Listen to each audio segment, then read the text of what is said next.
the vertical height. As I told, not just to be functional, but also to avoid iatrogenic illnesses and especially to avoid relapse.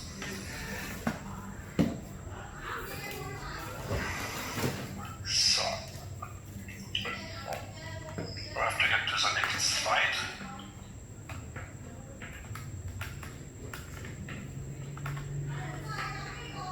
Seems not to work. Sorry for that.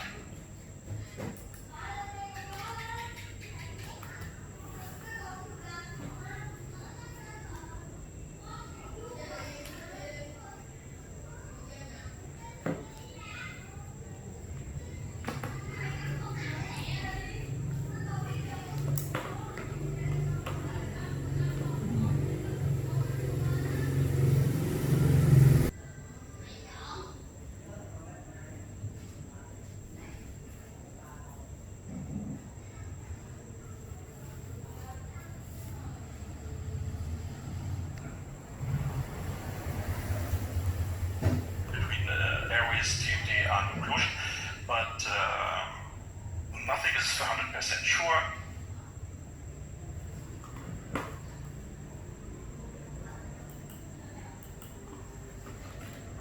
Of you has been reading this study. It's the Royal College of Medicine in England.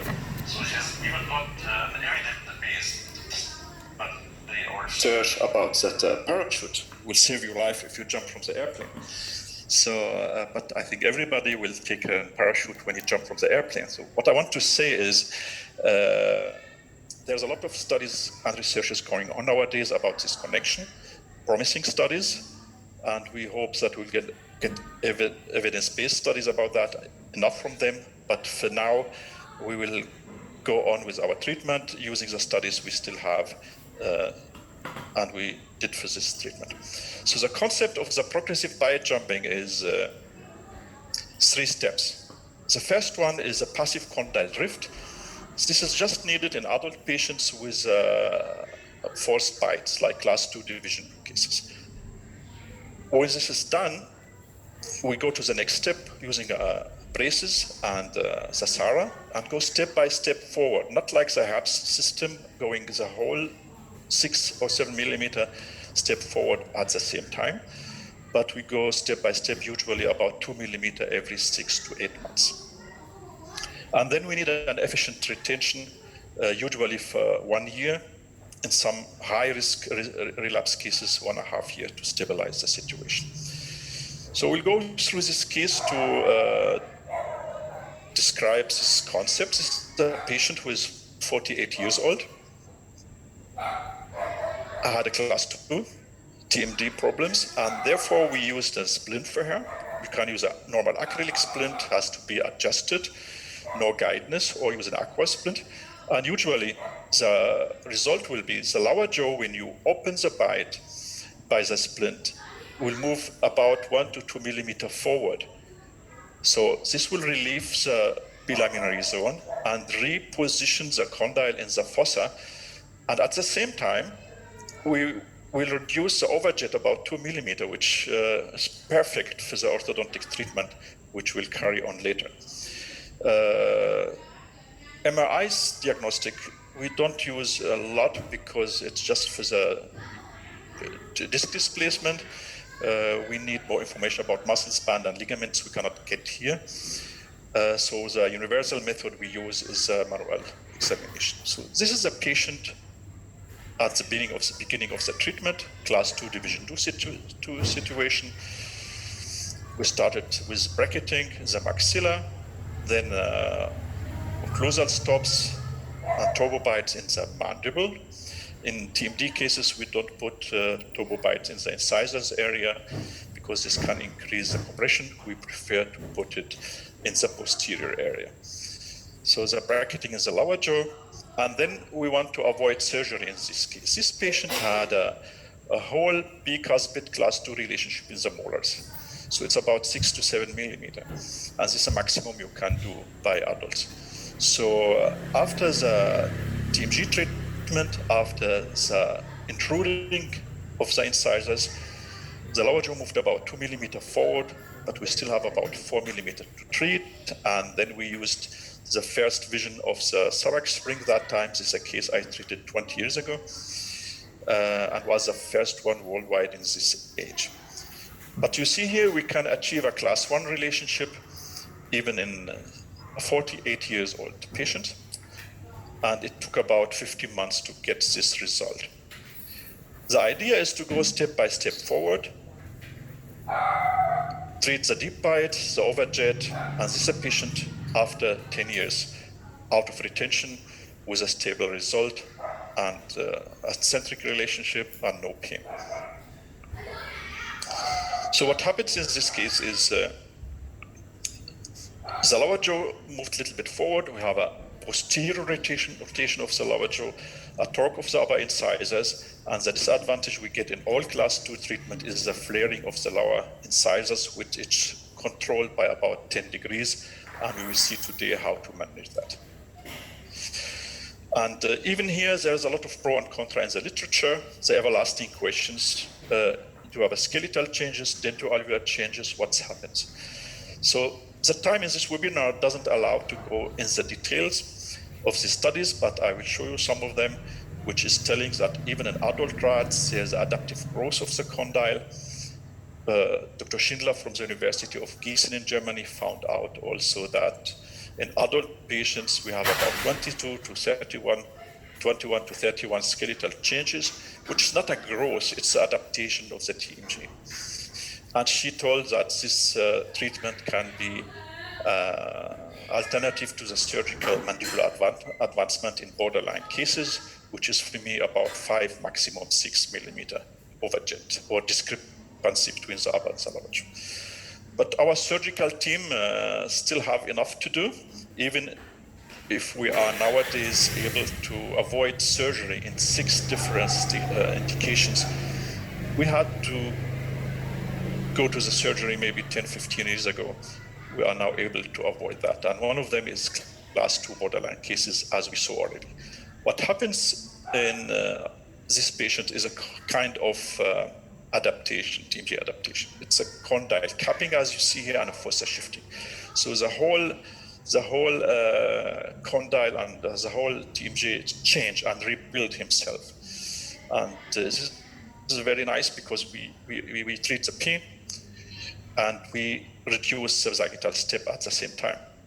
And it takes just a few weeks of splint therapy if it's needed. We don't need it in every case, usually in forced bite class 2 division 2 cases by adult.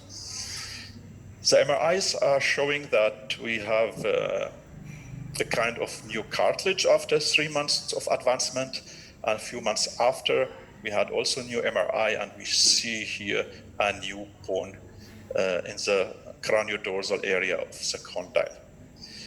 Also, the studies from Professor Combo showing the same results. Dr. Richter's also the same. You can see here the superimposition of the condyle and fossa showing what's happening when we advance the lower jaw forward. And the studies also showing since many, many years that going step by step forward, this progressive bite jumping is much more stable, not too much load on the anchorage appliances and the braces, so you don't lose a lot of them. The skeletal contribution is much better, and the stability is much better. So as you see here, this studies also on electromyographic studies showing the same thing, morphological studies. I can send you the studies if somebody is interested, but we are speaking here about real class 2 treatment, not a pseudo bite jumping. Even if Hippocrates said once, who heals is right. So let's go now to the biomechanics. This is an overview about the concept, the 3 steps of the progressive bite jumping, and the biomechanics. We'll speak about this now in details. You remember the Sabbagh spring with braces maybe cover 90% of our class 2 patients, which they need fixed appliances, fixed class 2 appliances. This is a SARA first concept. The SARA splints for retention, removable retention, and the SARA stops for permanent retention. So what we change in the new generation of the Sabbagh spring is now is the insertion from mesially. So the previous generation was you need a pin who has to go through the headgear tube from distally and has to be adjusted. So we make it much easier. So there's no need for adjustment. You just push the upper attachment in the headgear tube, and then you need elastic ligature or wire ligature just to fix the situation between the hooks of the band and the upper attachment. This is a wire ligature. You can decide which one you want to take. Is even space for both of them if you want to go for sure. The lower jaw is a kind of arch wire adapter, or a kind of a zattel. You need at least 1725 stainless steel. Doesn't work, as we know, with night tie, TMA, or twist flicks, or any kind of appliance of wires. This has to be at least 1725 stainless steel, and you can screw it just 1 millimeter behind the canine, so you don't hit the canine, and you move the lower jaw in one piece. So as you see here, you have to clinch it and bend it back, so you can minimize the flaring of the lower incisors. So this video will show us preparation. How to prepare for the SARA and how to set use a steel arch wire with dimensions of at least 017 by 025 for slot 018, or respectively 019 by 025 for slot 022. For canines and premolas, you have to use steel ligatures, even if you're using self-ligating brackets. To increase anchorage in the lower jaw and to minimize the risk of a proclination of the lower incisors, you have to make a distal chinch back as close to the buccal tube as possible. After installation of SARA, please block out the complete mandibular arch with an elastic chain. This way you can stabilize the complete lower arch as one unit. Thanks to the universal size, there is no need for any intraoral measurements like with other appliances. The horizontal force vector reduces side effects and makes an adjustment of the maxilla attachment unnecessary. Installation of the appliance. Insert the long rod of the maxilla attachment from mesial into the headgear tube.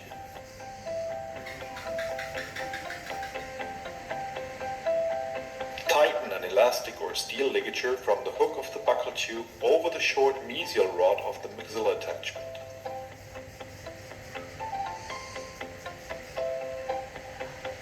Place the pre-assembled mandibular arch wire adapter about 1 mm distal of the canine bracket on the steel arch wire.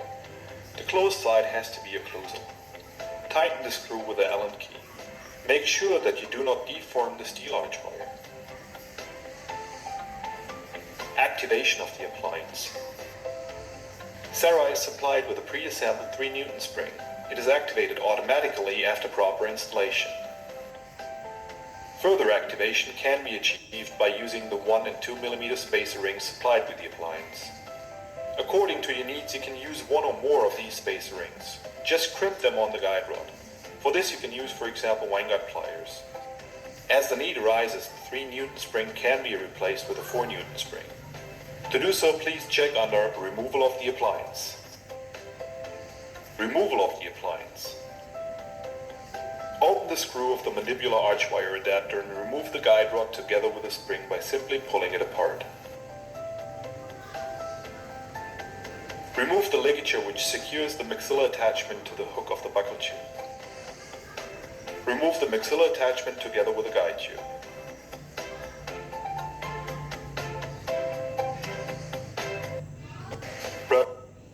So as you notice, it's actually a chair time for maximum 5 minutes because you need no measurement is one size, each for right and left. There's no need for any adaptation for the pin, and it's fit in all cases, and we'll see how we can manage that they fit in all our cases, even in extraction cases.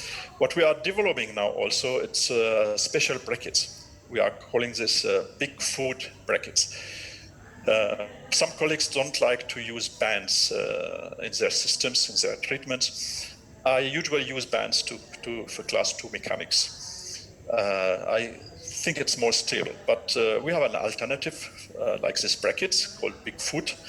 We found out in our development and studies about that, it's stability of 80%. From 10 patients, it gets stable in 8 patients, and in 2 cases, you will lose the brackets. And therefore, it's not recommended when you have a severe bruxism, when you have a fillings on the first molars, where you want to put the brackets, and if you have an enamel hypoplasia. So in all other cases, it can be a good alternative to the band. So we will tell you more in the future about this development. In this case of this 13-year-old female, she is missing 2 premolars in the lower jaw. And as you see here, almost class 1 relationship. So class 2 mechanics is not just to treat class 2 patients, but it's also to avoid iatrogenic class 2, to cause iatrogenic class 2 when you treat your patients and close spaces, as you see here. So if you want to close the spaces here, we need an anchorage so we can move the molars mesially without losing the anchorage in the front area. So you can go for the mini implants, or you can go for the class 2 mechanics in this situation. So in this case, we decided to go for the class 2 mechanics. Depends also on the parents, on the cost, on the dentist, and of many effects. So this is the start of the treatment, as you see here. And we don't extract very early. We usually wait until we finish the alignment and we get maybe at least 1725 stainless steel arch wire, so we can extract the primary teeth. The bone's still soft, we can close much faster, and we can start immediately with the class 2 mechanic, if it's possible, to avoid this extraction very early. The class 2 mechanic, as you see here, the SARA is keeping the situation and giving enough anchorage so we can mesialize the molars. You see here, the midline is shifted, and therefore we usually, we don't insert 2 SARAs at the same time in the same appointment. We usually start with one side. This is much more comfortable for the patient. And he can get used to. He still have one side without a new appliance. After 4 weeks, 6 weeks, he is get used to, and then you can insert the other SARA. And you are not losing any time because of that. As you see here, it's almost like this. There's always one side which is more in class 2 relationship. So start with this side. It has to be treated longer anyway.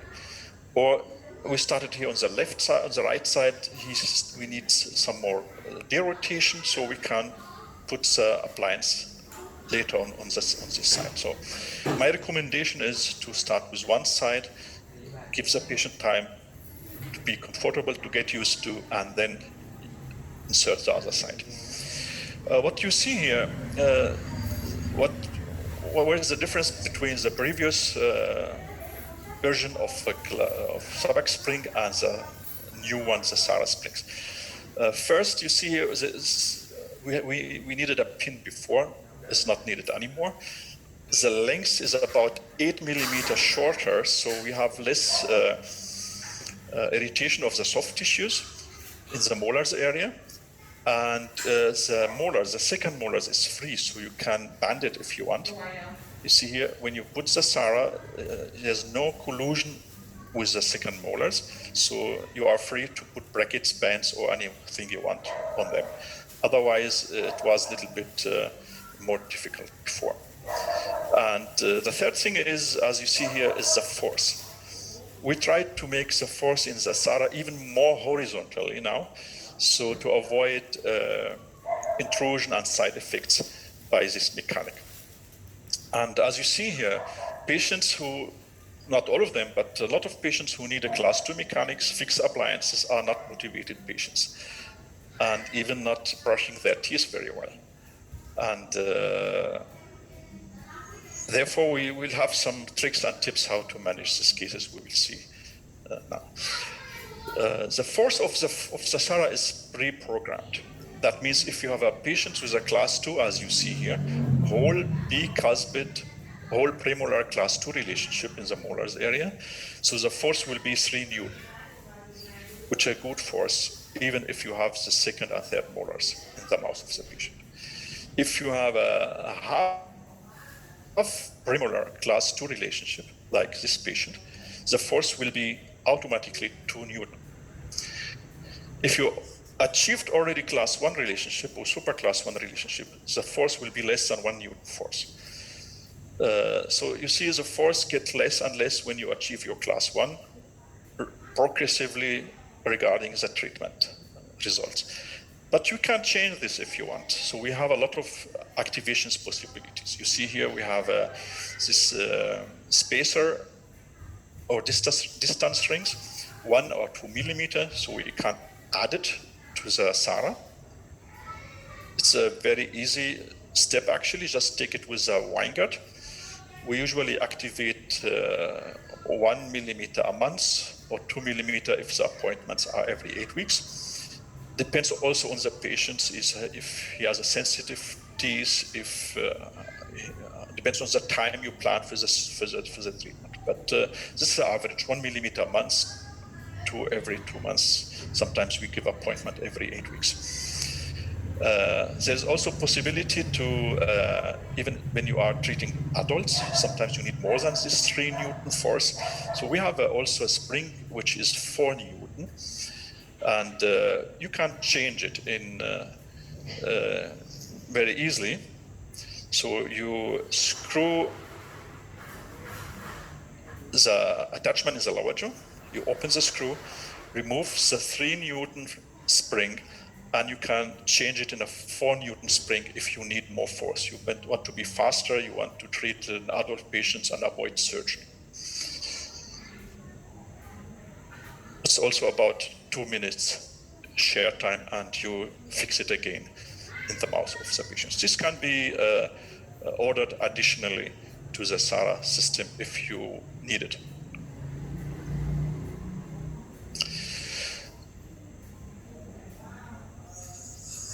So we have also the possibility, as you see here, to insert the SARA distally from the canine.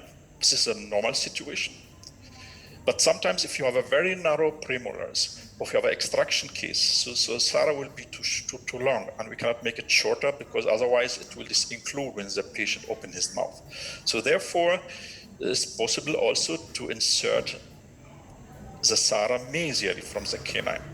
Therefore, we have a small bending in the lower part of the SARA in this root, so and enough space and range of movement in the upper part of the attachment, so we can insert without any preparation the SARA also mesially if you need it. You see here this is a treatment of a patient with a whole premolar width class 2 relationship. You will get immediately 3 Newton force. If the patient has a sensitive teeth and you want to go slowly forward, step by step, you can reduce the force by just changing the position of the SARA from distally the canine to mesially the canine.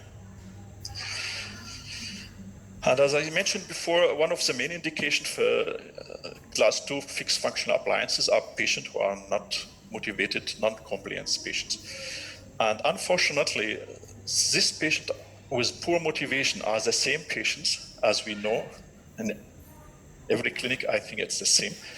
The same patients who has a poor mouth hygiene, and the same patient who has a poor disciplines, also regarding appointments.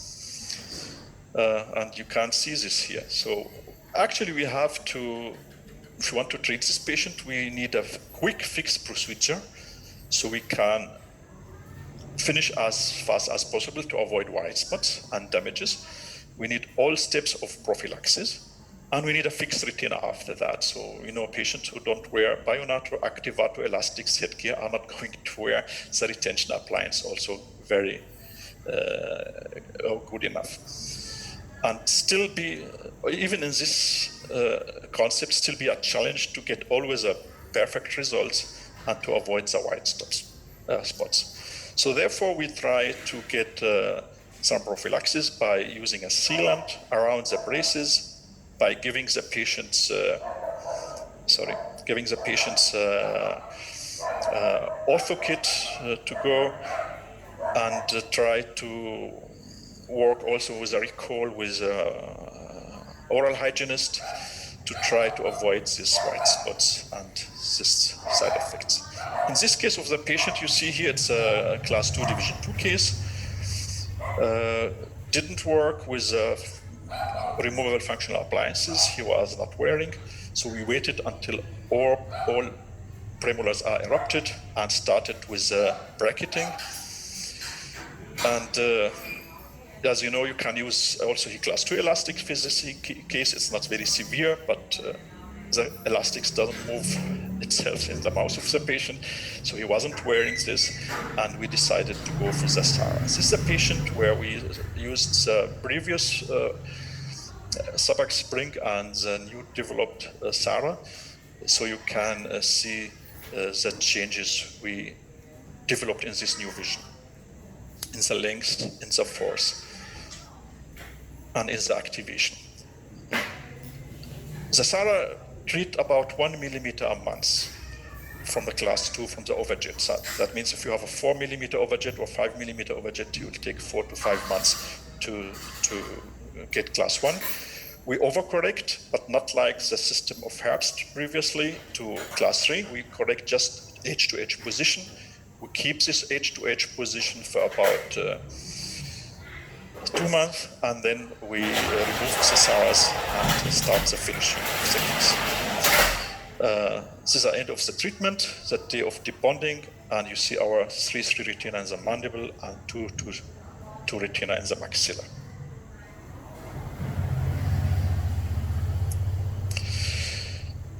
Next, I'd like to speak with you about Sabbagh first. So, I'm actually not a big fan from a very early treatment, but in some cases you have some indication for that, and we do it maybe in 5 to 10% of our cases. So if you need that, and the premolars are not erupted, so you can use it like this system.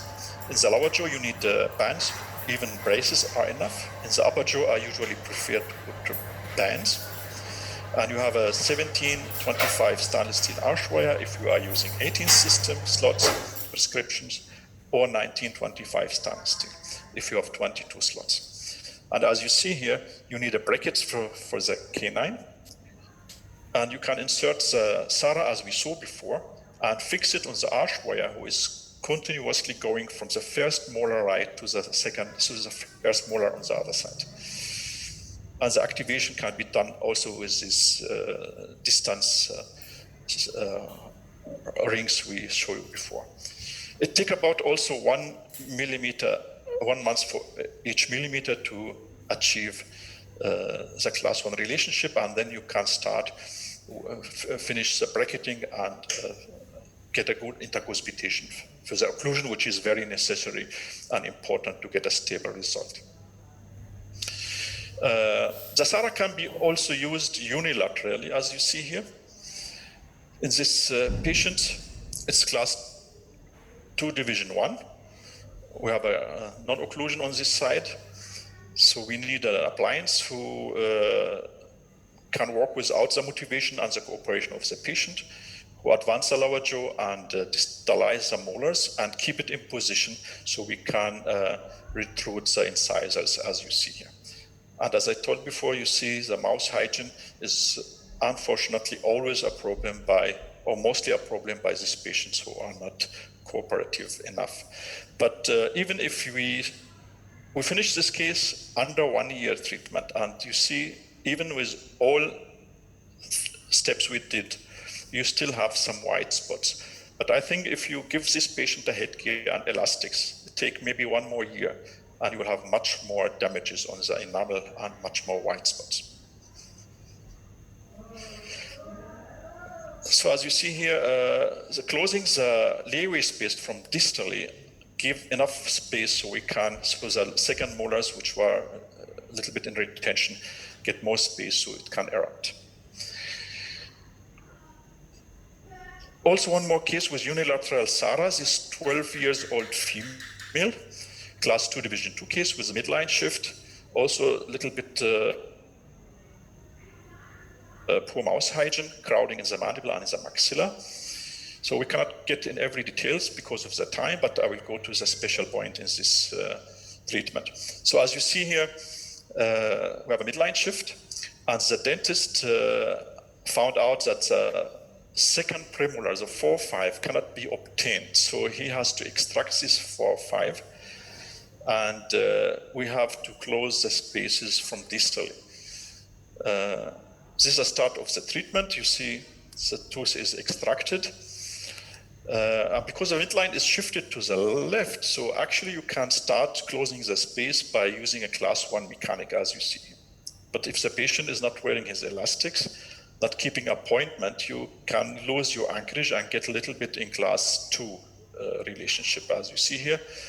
And therefore, we need a class 2 mechanics on the right side, which from the biomechanic, it's like an anchorage. It corrects the midline again and keeps the front teeth and the canine in position, so we can mesialize the molars from distally. What we also do in this case, we put the braces a little bit mesially, so we can upright a little bit first by the navigation time using a night tie, and then with the molars tips forward by the mesialization, it's still straight away without tipping at the end of the treatment. This is the SARA in position, so we are correcting now the midline, keeping the anchorage and closing the spaces. And as we know, if you want to use SARA unilaterally or any class 2 mechanics unilaterally, it has to be like a telescope, like a Herbst, Sabbagh spring, SARA, but not like a spring like Jasper jumper, because as we know, this will cause a kind of tipping of the occlusal plan and open bite. It's a picture from a book from Professor Papadopoulos. So unilaterally is possible with the telescopes appliances like SARA, but it's not recommended by springs. And as you see, we have a lot of intrusion when we use such a springs, which we usually, in this case, don't need. This is the end of the treatment of this patient. You see the space is closed. It's 10 millimeter. We moved the molars forward using the SARA split. This is a retainer in the lower jaw and the upper jaw. This is what we call mini retainer. It's a 6 millimeter pre-bended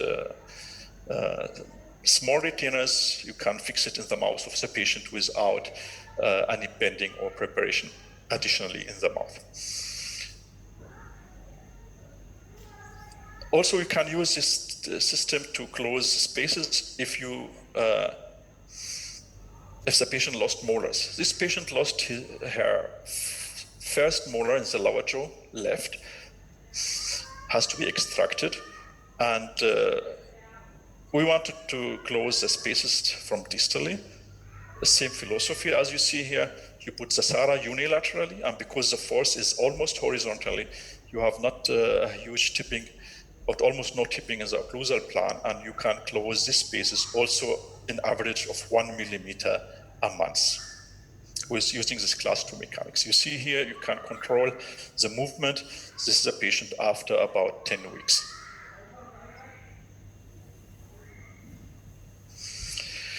Also, as a headgear, SARA can be used. In this case of the patient, she was class 1, so we didn't use class 2 mechanics first.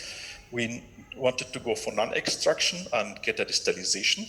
So we inserted a distalizer, as you see here, and get a nice distalization first, but then the tads get loose. So we have to decide if we have to put new tads or go for another mechanic. And we have been done almost by 80% of distalization, so we decided not to put the tads and distalizer anymore, and we finished the distalization and used the SARA as an anchorage to keep the molars in position, so we can finish the distalization of premolars and canine and finish the case like this.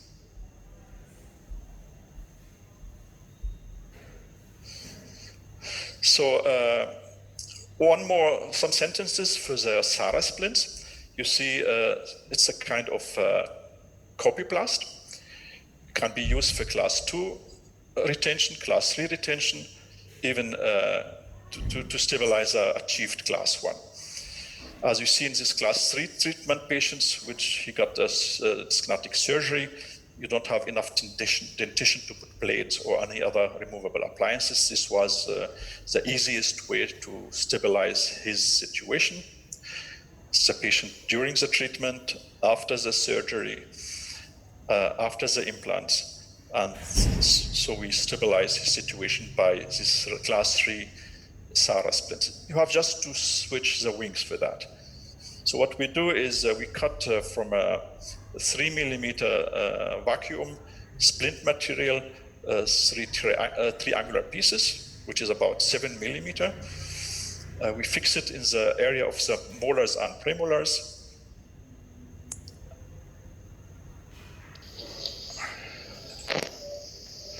As you see here, using this straight gel or anything similar, and just you need after that just a vacuum splint, which is usually 1 millimeter thick in the upper and in the lower jaw. It's very easy to do. Usually stay stable for 1 year time, which is a time for retention, and the patient wear it very often because it's comfortable and they don't lose it during the night. This doesn't mean other appliances are bad, but this is what we found easier, cheaper, more comfortable. The SARA stops we don't use it very much. It's rare, maybe in 5% of our cases. If the patient has a very poor motivation, or we have a lot of relapse risk. So we can manufacture this in the mouth of the patient. As you see here, it's a kind of protrusion surfaces. Studies from Professor Panchas told that class 2 muscles pattern need about 1 year to get stable and get used and adapted to the new situation. So you can use some composite on the bands of the molars you left at the day of debonding, and we put this acrylic composite also in the tube, headgear tube, in the attachment, around the attachment, once in the upper jaw and the same in the lower jaw. So it has to be passive. There's no premature contact on that. In some cases, we stabilize the bands with some adhesive so it can stay in position for 1 year. At the end of the webinar, we have also some troubleshooting. As everybody know, where's light, there's some shadow. Even if you have a lot of light and a lot of beautiful sunshine, you have a lot of some shadow. And the shadow we have here, but actually in almost all class 2 appliances, the SARA can allow a mouth opening movement of 55 millimeter without disengaging. So the normal mouth opening movement, as we know, it's about 40 to 45 millimeters. So it's about 10 millimeter more. But we still have patients who can open 60 or 65 millimeter. Not very much, but we have some patients like that. So we show our patient when we know he is opening his mouth too much. We know this from the examination we did at the beginning of the treatment. So we show him how to put this rod in the telescope again, and actually it's not a big deal. As you know, normal mouth opening movement is 3 finger distance. It's about 45 millimeters. Some patients open 4 finger distance, which is more than 55, 60 millimeter. But anyway, we know these patients in advance because we check the TMG for the treatment. They have usually hypermobility. This is also important to know because we know that the hypermobility is the main reason for disc displacement. It's not the malocclusion mostly. It's mainly the hypermobility. It's orthopedic diseases. We treat this patient anyway by rotation exercises to reduce the risk of disc displacement, and this helps also to increase the mouth opening movement and increase the troubleshooting of class 2 mechanics. The second point is the flaring of the lower incisors. All class 2 mechanics even elastics cause flaring. So therefore, we changed our prescription from the Ross systems that time, because Ross has 12 torque in the maxilla and 0 in the mandible. So using other prescriptions like MPT help to avoid some flaring, because we have about -6 degrees lingual crown torques. And as we mentioned in the film also, we have to bend the wire, the stainless steel wire behind the molars attachment. We use a power chain from the first molar right to the left. And all of this help to reduce the flaring. But the most important